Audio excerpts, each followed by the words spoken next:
Thank you for joining me again to learn a little bit more about our DBT skills. Today, I'm going to talk a little bit about the model of emotions. This really complicated chart that you see in front of you breaks down the areas in which we have the power to influence our emotions and the way that our emotions have the power to be influenced. So, I'm going to go through the chart just to kind of give you an overview of this model. So I'll start up here at the red box where it talks about vulnerability factors. Vulnerability factors are those factors that influence the way that we feel. So this can include sleep. So when we don't get adequate sleep, our stress perception goes through the roof. So minor inconveniences can feel really nerve wracking and it can influence the way that we are handling situations. Another one would be nutrition. When our body is not getting adequate nutrition, it is really hard for it to regulate because it feeds from that nutritional factors to kind of regulate the body and keep it in check. Another one would be substance use. So, because of the nature of substance use with highs and lows, this can influence the pattern of emotional responses in which there might be an emotional numbing or even emotional intensification, followed by the opposite of that. And when there are ups and downs, it's really hard to regulate that.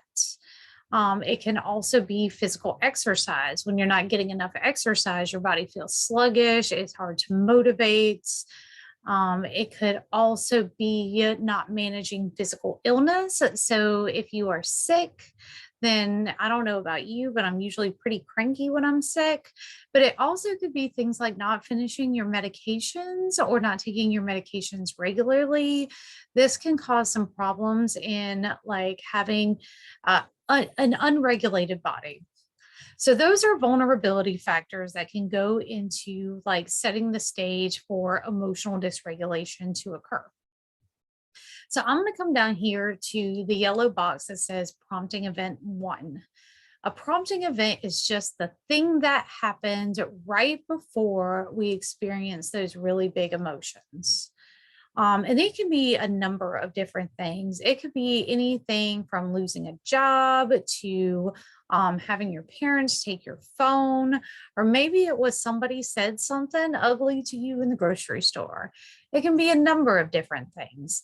But how you perceive that prompting event is actually influenced by those vulnerability factors, right? So if you are more tired or you're hungry, you are more likely to perceive that prompting event as bigger of a situation or more dysregulating than if you didn't have those vulnerability factors.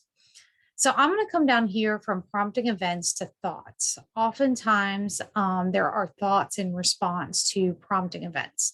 So let's say somebody did say something ugly to you at the grocery store. You might start to rehearse in your mind, who do they think they are? They can't talk to me like that. And as these thoughts are occurring, maybe you're feeling some changes happening in your body. So those are thoughts. Now, the prompting event can lead to thoughts, and vulnerability factors can influence thoughts, but they don't always happen just in that way. So, I'm going to come over here to the brain change.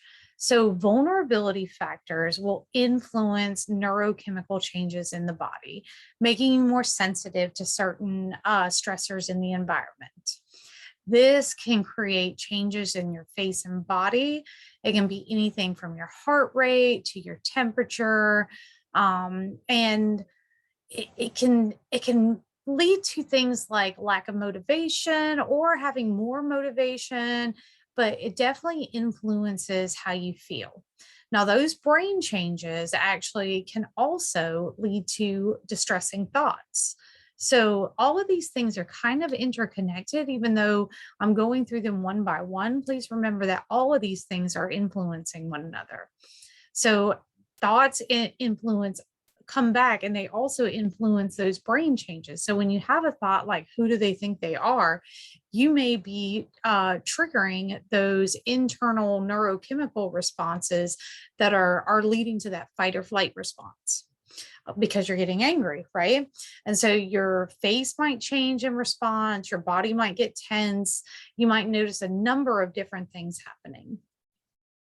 So those neurochemical brain changes can also influence your face and body language. So your facial expressions might change.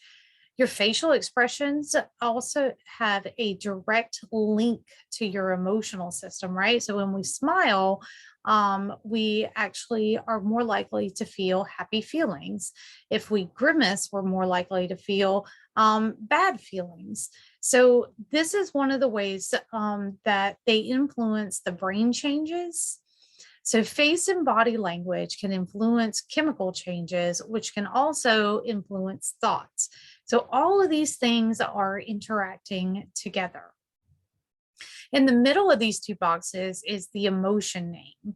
So as we're having these changes in facial expression and our posture, or our nerve signals are changing, our heart rate is changing, we often put a label on our emotions. But fun fact of the day, like anxiety and love actually feel very similar. So sometimes we mislabel the emotion as one thing over the other. So sometimes it's really good to figure out what the chemical changes and what the body language changes are. So we put a label on those emotions. And again, how we label that emotion will also influence our thoughts, and it'll also influence the way that we perceive the prompting event. So all of these things, again, are working together. The thing that happens afterwards is once we have a big feeling, so let's say we had the person who talked with us in a negative way at the grocery store. We had thoughts, who do they think they are? They can't talk to me like that. You start to feel your muscles getting tense, your heart starts beating fast, maybe you get a little hot. And so your facial expressions change. Maybe your eyebrows go in, your posture stands back, and you change the way that you're holding yourself. And so you label that emotion as being mad. So once you feel that, once you get there, there's often after effects. So whether you say something to the person in the grocery store or not, you may leave that grocery store feeling still angry, still frustrated, and it may linger for a while. If you have those after effects, sometimes you actually respond to the way that you're feeling. And so let's say in the grocery store, you decide to say something back. So somebody said something, now you're in an argument with them. And so that becomes a second prompting event, which may lead to other thoughts, which may lead to more brain changes, and it might escalate the situation. The reason why it's super important to understand this model of emotions is because this gives us a clear picture of where we have room to operate, to work in our emotions. Now, many times people try to interact within the environment to change how they're feeling, saying this needs to change, or that person shouldn't have said this. But honestly, in this whole model, this is the one area that we have the least control over. Our emotional regulation unit is all about all these other areas that we have to operate in. So, in terms of vulnerability factors, we start to regulate our sleep and regulate our nutrition and make sure that we're taking good care of ourselves so that our body is the most regulated it could possibly be. In our thoughts, maybe we start to challenge our thoughts, or maybe we reframe the way that we're looking at it, or we decide to think about it in a positive way. Now, we are not all on the super positivity, but sometimes reframing our thoughts can be really helpful in the way that we perceive an event. We also have room in our neurochemicals. So when our muscles start tightening up or our heart rate's going fast, we can engage in things like paced breathing, or we can feel our muscles tense and relax them in order to change how we're feeling. In our face and body language, if we start to feel ourselves grimace, we can relax the face muscles. We can change our posture to a more relaxed posture. If we are having some after effects in the way that we're feeling, we can find ways to regulate those after effects. So we have a lot of room to work in order to change some of the intensity of our emotions and work within this system. Thank you so much for tuning in for the model of emotions, and I will see you next time. Have a great day.